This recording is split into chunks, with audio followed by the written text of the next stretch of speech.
Good morning, everyone, and welcome to another live Quanser user webinar.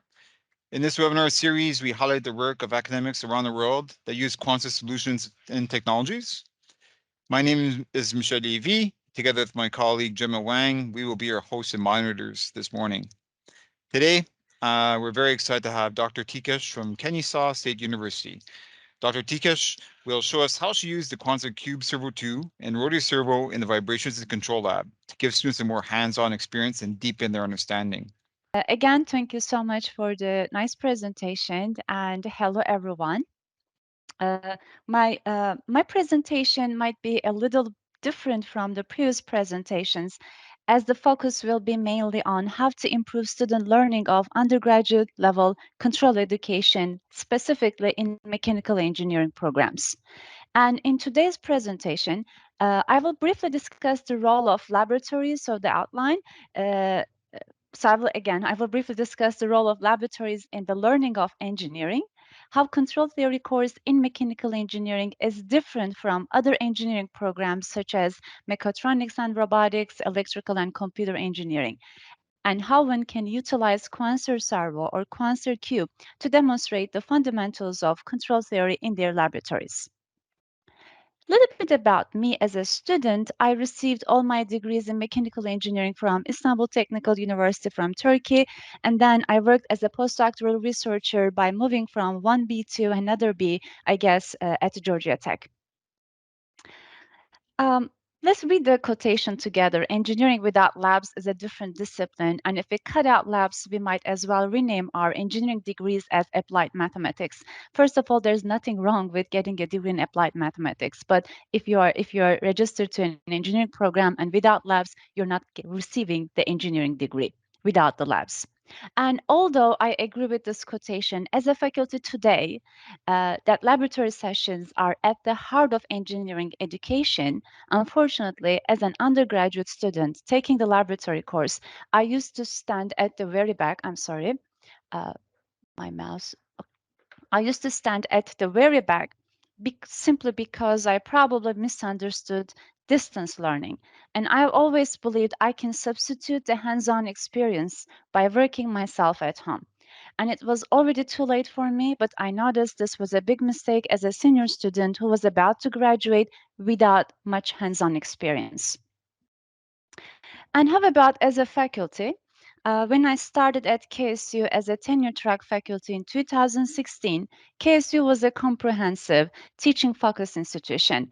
And then we are classified as R2 institution in 2018. And if you're familiar with the Carnegie classification, R2 simply means that although teaching is still a priority, high research activity is expected. And with that, I felt that my workload became 100% teaching, 100% research, and maybe 10 to 20% of service. And probably you're wondering why am I showing this slide? Because as a new tenure track faculty who loves both teaching and research, considering the engineering faculty's heavy workload and research requirements, a new faculty might not find adequate time to create learning activities that could meaningfully engage students in their courses. And therefore, any resource available to the faculty will always be appreciated by them who is especially new to teaching, as I was. Now, from the student side, how can we help students improve their understanding of the course material? And the best way might be to understand their learning styles. I mean, students' preferred ways of learning as they're all tied to each other. It's essential to enable students to focus on the object of learning and discern its critical features. And however, these features that are possible to discern often depend on the instructional methods. For example, in traditional approaches, students are expected to sit hour after hour in a classroom. But if an engineering faculty uses student-centered teaching practices, students' conceptual learning is increased in addition to their analytical learning. And on the other hand, active learning strategies gives a lot of benefit to the students. First, it gives them time to process the important pieces of the picture, and now their brains are able to work with that information so that there's so much greater chance that important stuff will be stored in their long-term memory. So students will greatly benefit if the instructor modifies their teaching method based on the needs of students. But please remember the previous slide. Faculty has a lot of expectations, and a lot of expectations are from the faculty, and please also remember their heavy workload. So it might not be always the case. Now, what is the role of laboratories in engineering education? So there is no doubt that laboratories are wonderful settings for teaching and learning of STEM. They provide students with opportunities to think about, discuss, and solve real problems. And professional engineers use their labs for two reasons. One, to collect experimental data for system identification, and two, for model validation. However, students, they go to the laboratories to learn or reinforce the knowledge that professional engineers already have. So, since engineering involves the use of scientific principles to solve real-world problems, theoretical concepts imparted or taught to the students in a traditional classroom settings must be supported by practical experience through mainly hands-on experiences. In many cases, it's only the laboratories. And one salient but also challenging ABAC outcome is that an engineering graduate should be able to solve a well-defined engineering problem by combining both the theory and its practical application. And hands-on experiences and lab components of engineering courses provide critical learning experiences for students to better understand these fundamental concepts. Now, knowing how important, I hope you can see the videos perfect, knowing how important hands-on experiences are in student learning with the goal of engaging students so they will be immersed in the material presented, such as mechanical vibrations or machine dynamics courses, we designed and developed several portable, low-cost, and 3D printed laboratory equipment to demonstrate the fundamental vibrations, such as modeling of single degree of freedom and multi-degrees of freedom system, finding the unknown parameters of a system using experimental data, and for example, logarithmic decrement method. These are mainly for undergraduate level engineering courses. But also, in addition to the 3D printed lab equipment, especially during COVID when we transitioned to online learning, we also developed their virtual laboratories using MATLAB and SimScape. I believe that helps students and also faculty adapted those in their courses for vibrations. Now going back to control theory and control theory laboratories, but again specifically for mechanical engineering programs. How mechanical engineering, how the control theory class offered in the mechanical engineering program is different from the programs such as electrical and computer engineering and mechatronics and robotics engineering. In many institutions, laboratories associated with the vibrations and control classes in mechanical engineering are offered in the subsequent semester. And this is unlike other programs, again, such as electrical, computer, and mechatronics engineering, where many of the courses in these programs have laboratories integrated as part of the courses, where students learn first the fundamentals in the beginning, and then continue with hands-on activities before starting a new topic. I want to show you the mechanical engineering program flow chart, just the half of it. Looking at the prerequisite of control theory, I hope I can show it. Yes, I'm looking at ME 3501 control theory course offered at Kennesaw State University. The prereqs are machine dynamics and vibrations, and also differential equations class. So that means that we expect students to have a solid knowledge on the modeling of mechanical systems and analysis of vibratory systems, and also their way of applying, solving the problems using differential equations. How do we teach control theory? So control theory course topic starts with the introduction to control theory. Here, students are expected to identify the controller parameters and block diagram parameters, and we ask students to draw a block diagram model of a given system. Maybe it could be an illustration, it could be verbally described. Next, we continue with not just mechanical systems, so that might be a little bit wrong. So we continue with modeling of systems, including mechanical, electrical, electromechanical systems. And then this also chapter includes linearization. Then we continue with block diagram reduction. The next chapter is a part of modern control approach, state space modeling. Then we teach students first order and second order systems, which is part of time response. Then we continue with stability, steady state errors, and loss. This is again an undergraduate level control theory course, in kind of an introductory level control theory course. Then we continue with the PID controller design using root locus method and or using desired performances. And how about the learning outcomes that are tied to the vibrations and control laboratory? The learning outcomes are to improve students' ability to design and conduct experiments and also record data, analyze data, and interpret data. Also, their ability to validate the experimental results with the theory, mainly using MATLAB in that case, and ability to write their reports, work as a team, and calibrate sensors and understand their relationship and signal path to the physical variable. Control theory course at Kennesaw State University, we have 4 sections every semester with 40 students in each section.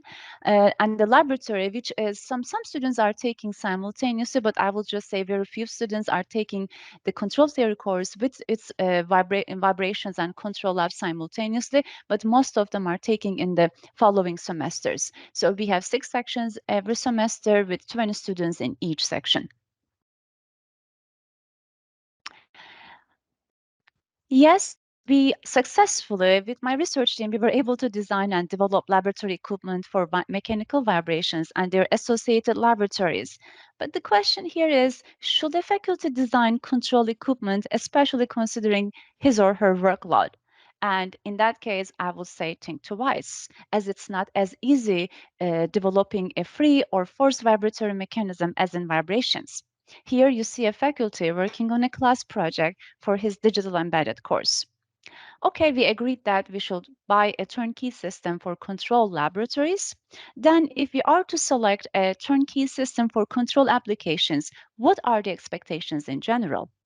We should be able to redo the experiments using the equipment, reproduce the same data for the same input, and it should be reliable and robust. I don't want to deal with any problem during the lab as a faculty.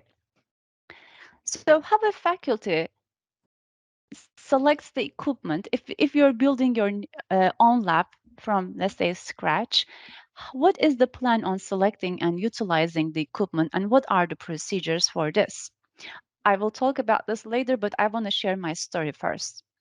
Every year, we submit an internal proposal to purchase a new lab equipment for vibrations and control lab. I already have several equipment, but I wanted to have newer equipments. However, due to several reasons, it's not always possible to get what you want as a faculty. But I believe being persistent is important. And then one day I received a call from my department chair, and he told me we have some dollars from end of year funds to purchase new lab equipment, and I have to select the equipment and send the code within a day or so. I believe it's not very unusual, and therefore we should always be prepared for such situations. And to be honest, I was lucky and fortunate because I was already in touch with Adam Assad from Quanser, and he and his team sent me everything that I needed within hours. But in a very general case, a faculty knowing the desired learning outcomes for the laboratory course.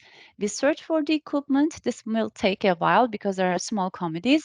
And then once you get the cause and it's approved, we order the equipment. We receive the equipment so we can test the equipment. And knowing the results, we start creating the lab handouts.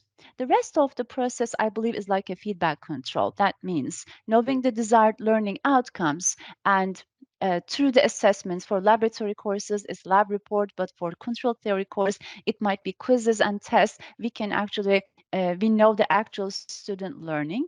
Instructor here serves as the controller because the instructor is the decision maker based on the difference between the desired expected learning outcomes and the student understanding, actual student understanding. Instructor decides to maybe slow down a bit, maybe create more learning activities or provide more resources to the students. So I will just continue with why Quanser QUBE. Why did we go with Quanser QUBE? Um, in addition to the turnkey system we already had in our labs, why we selected Quanser. The turnkey educational equipment we have been using in our labs has embedded software to record and export data. Thereby, students don't discern the signal flow and connections from the sensors to the data acquisition cards. And I believe this is one of the major problems of the equipment utilized in the vibrations and control laboratories. Students don't have to create the block diagram. They really don't understand. What they simply do is they enter the controller coefficients such as proportional, integral, and derivative. So what are the superiorities of Quanser Cube over others? First of all, I'm very flexible with Quanser Cube because it's portable, it's lightweight, and it's not limited to the lab courses only, so I can take it to the classroom. That way, I can demonstrate the fundamentals of control theory in the control theory class using Cube. And another very important aspect of using Quanser Cube is its compatibility with MATLAB. So students learn MATLAB as a freshman, and unfortunately, they don't use it much in their courses up until they take the vibrations course as a junior and then in control theory and their laboratories. However, with Quanser, they need to build the Simulink models first and then collect data in real time, which helps them learn more about MATLAB and connect it more to control theory concepts such as closed-loop system block diagrams, transfer functions, and controller design. I want to show you an example. So this is a sample question I discussed with my students while teaching Introduction to Control Theory chapter in my control theory class. And I was surprised to see how few students could identify the actuator and sensor in such examples when only the illustration of the system is given. But with Quanser Cube, for example, being portable, faculty can bring it to the classroom and ask students to identify the components of the system if the aim is to control the angle of the pendulum. So what is my interaction? When did I first see the Quanser products? Since my research focuses on the design, development, modeling, and control of compliant mechanisms and soft robots, I had to validate my mathematical model simulations with its physical model. But I had limited teaching and research resources available to me in 2016. I found out that the electrical and computer engineering department had 6 stations of Quanser Servo in their control lab. At that time, I was working on the design of a fully compliant 5-bar mechanism and combining the two Quanser servo and using the rods, I built a rigid 5-bar mechanism and I controlled its tip position, showing its limited range of workspace simply because the system is rigid. While on the other hand, in 2018, we developed a fully soft bar, 5-bar, fully soft 5-bar mechanism, which can trace a larger workspace and you can control its tip trajectory in an open loop manner. Since then, I started using Quanser Servo for one lab every semester, so thanks to the electrical and computer engineering department. Yes, we teach time responses in control theory. This is in my classes, it's chapter 5, but this is also integrated with chapter 2, modeling of systems. So knowing the step response of a system, if you go to your lab, if you conduct the experiments and you applied a unit step input and you received the response of the system, as I see from this data, system is not oscillatory, the system does not possess any overshoot, so I can assume that the system can be represented as a first order without knowing anything. So the system could be a black box. Since we know that the system can be represented as a first order system, then from the experimental data, we can extract K and tau. K is the DC gain, tau is the time constant of a system. So this is something that we teach in control theory. So how can I link it to Quanser Cube? I really like the Quanser instructor resources. If you just open that and go to the fundamental laboratories and then the DC model, there is step response modeling folder, and you can just ask students to download the already built-in Simulink model, or you can ask students to build it from scratch. So both options are available. And because it's Simulink, I'm very flexible in changing the Simulink model as well. So you provide an input to the system, then you can build the model and connect to Quanser in real time. You can actually change the simulation time as well. From here, you will see that the Quanser, the light will turn into red, green, and it will start spinning. Here we are reading the speed of the motor, and you can just, for rough analysis, you can only open the scope, but for further analysis, you can go to the command window. Since the data is already exported into workspace, you can plot the response, and for further analysis. Next, how do we fit a transfer function? So we already collected the data. The data is already exported into workspace. Quanser already provides the codes to extract, to calculate the DC gain K and time constant tau. But again, as a faculty, as students, you are flexible. I'm using a different approach to do these calculations. Then we will, after knowing the system parameters, DC gain and time constant tau, we want to test, we want to actually compare the two simulation responses, one from Quanser, one from theory. But what else I can do? I can actually, without the knowledge of theory, let's say I don't have enough knowledge, I don't remember anything, I can use system identification toolbox in MATLAB, knowing the input, output, and the sampling time. I can just bring the data in the system identification toolbox, and knowing that there is no overshoot, there are no oscillations in the system, I can fit a first order transfer function. I'm checking the constants. They almost are same as my calculations. So I'm actually testing all three now. One is Quanser, the experimental. The other two are one from theory, one from system identification. And as you see from the scope, they both align well. Again, we are flexible as faculty to add more into the resources provided by Quanser. Now, so how about the learning activities? So I like creating my learning activities in Live Editor, and I push my students to return their lab reports not as a per Word document, but as in a Live Editor. So I start with learning objectives, then continuing with a PD controller design using exactly the same block diagram from Quanser. I ask students to first find the closed system transfer function. The gray part should not be provided to the students, but I'm just showing an example. And next, knowing the performance, such as that we are expecting 10% overshoot from the system and 0.3 second settling time. So students are expected to calculate the corresponding proportional and derivative controller coefficients, where Ki in that case will be 0. And the third step, I asked them to design or create the same Simulink model in MATLAB, following the instructions. I probably will provide more instructions to the students in some cases, and then we ask students to use the same coefficients because the code is run. MATLAB knows the corresponding controller coefficients. You connect to the equipment, and then you run. You will be able to see the response of the system. So it's green now, so I can see that it's trying to it's trying to follow the trajectory with with just a little tiny overshoot. And then I want to test the same controller from the model. So we already know the model, the theoretical model. I apply the same input to both to the Quanser in real time and also to the theoretical model, and I want to test the performance of all three. I'm sorry, all two. One of them is the input. Next, can we also design a PID controller using root locus?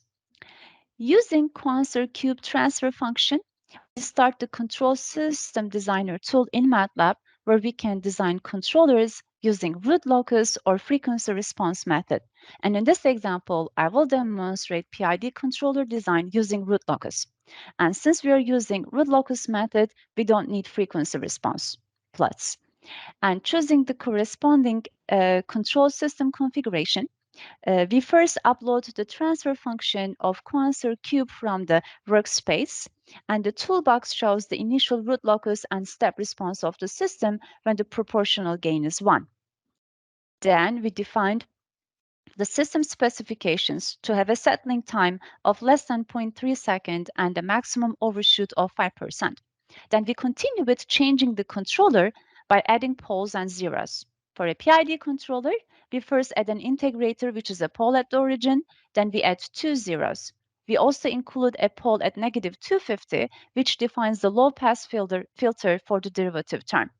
I only change the location of 2 zeros to reshape the root locus so that the closed pole locations will fall into the region where the specifications are met with second order system approximation. So you see the speed is a little bit different than mine.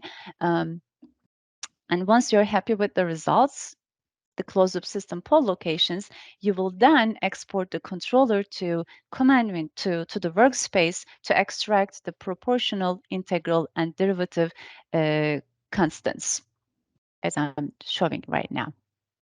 So we are exporting the controller, and from there we will just extract the proportional, integral, and derivative coefficients. Next, let me apply. Let me show you what we're doing next. We are going to now implement the proportional, integral, and derivative controller constants to the same trajectory and see how it responds. So this is an alternative approach, and it's actually chapter 7 in control theory. Then we will be able to plot the response of the system. And you can further, actually, you can go ahead and adjust if you're not still not very happy with the result. You can actually keep adjusting the parameters, starting with the proportional gain. Next, we apply the same input, same controller. We design the same controller for the theoretical model. That way, I will be able to see the differences. I believe that the slight difference between the theoretical model and the experimental, the Quanser system itself, is due to the saturation block. Next, how about Ziegler-Nichols method? Ziegler-Nichols is easy to understand and implement, and it's an iterative, real-time method in finding the controller coefficients. We start with small kp, assuming ki and kd are 0, then we increase the proportional gain until we get a marginally stable system, as you see here. From here, I already know what the critical constant is and gain is, and then what is the critical period. Then we plot the output again to record critical gain and critical period of the oscillations.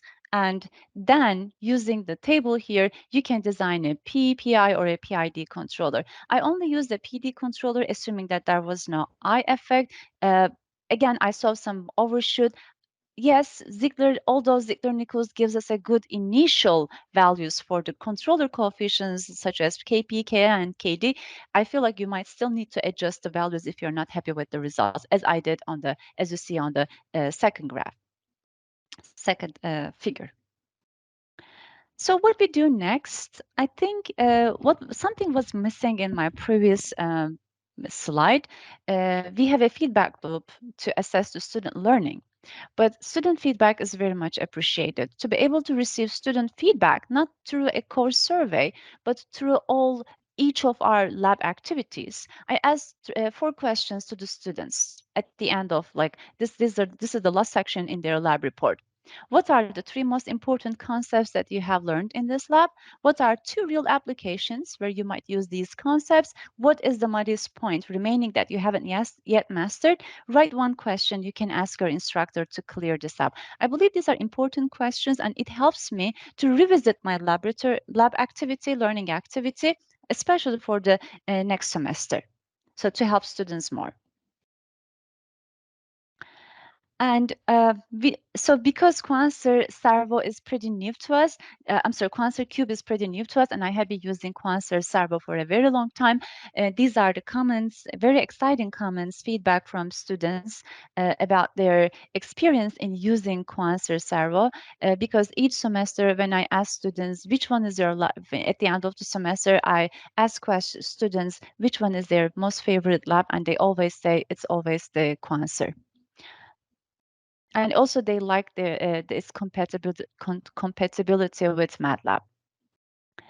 And I want to say thanks, and a special thanks to Adam Assad for being always very patient with me and working closely with me when it's needed, and also his team. Thank you so much.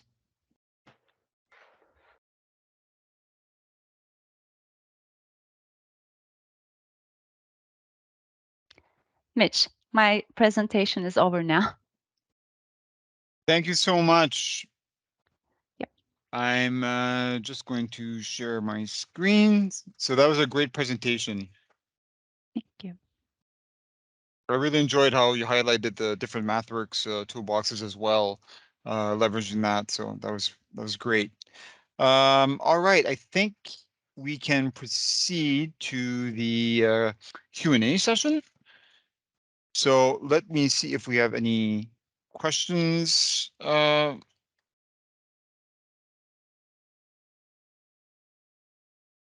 came in.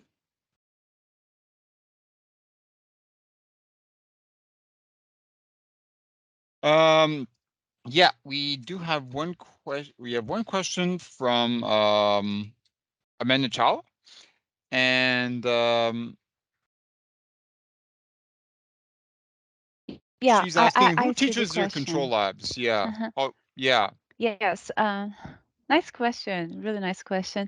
Actually, it's always us. We teach especially the theoretical part, we teach it, but we also have a lab assistant that helps us because we have 20 students in each lab and we have probably 5 teams, 4 students in each team. So, one person cannot help everyone. That's why we also have lab assistant, one lab assistant, but we teach, faculty teaches the lab. Okay, great. Thank you. Perfect. Um, one question I had, I believe you have 4 cubes now, and you have another one coming in a couple of months in February.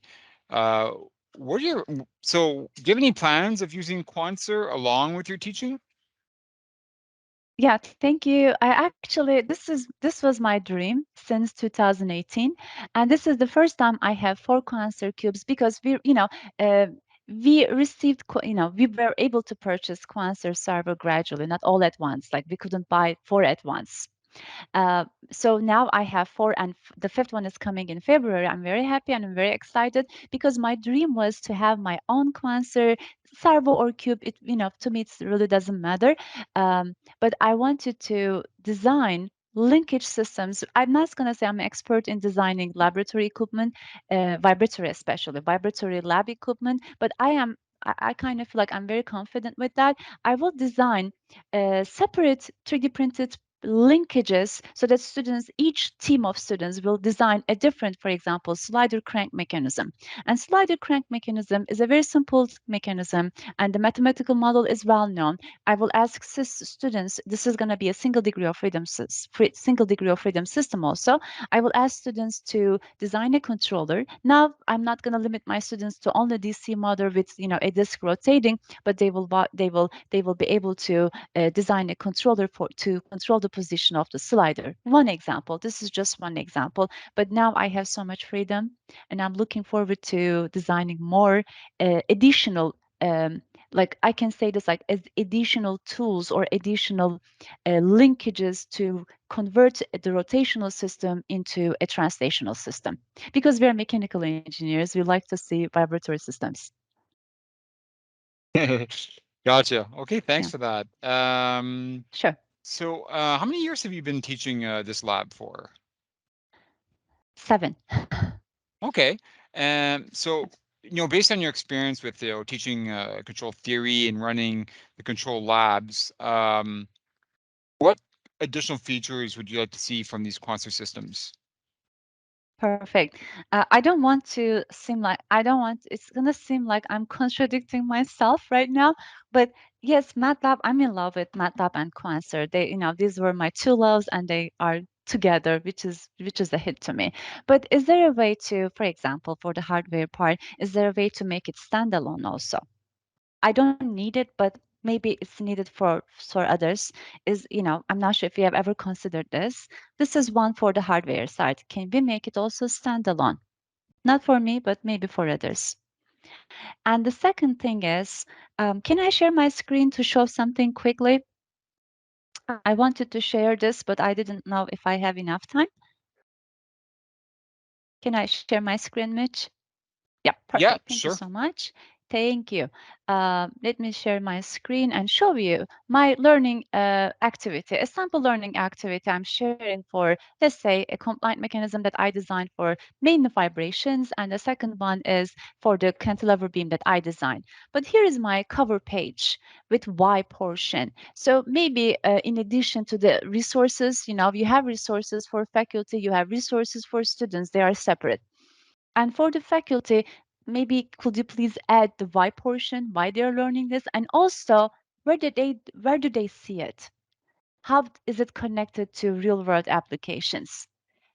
So I'm creating such templates, but it will be great for faculty if it's already provided, so we don't need to do digging. This could be one.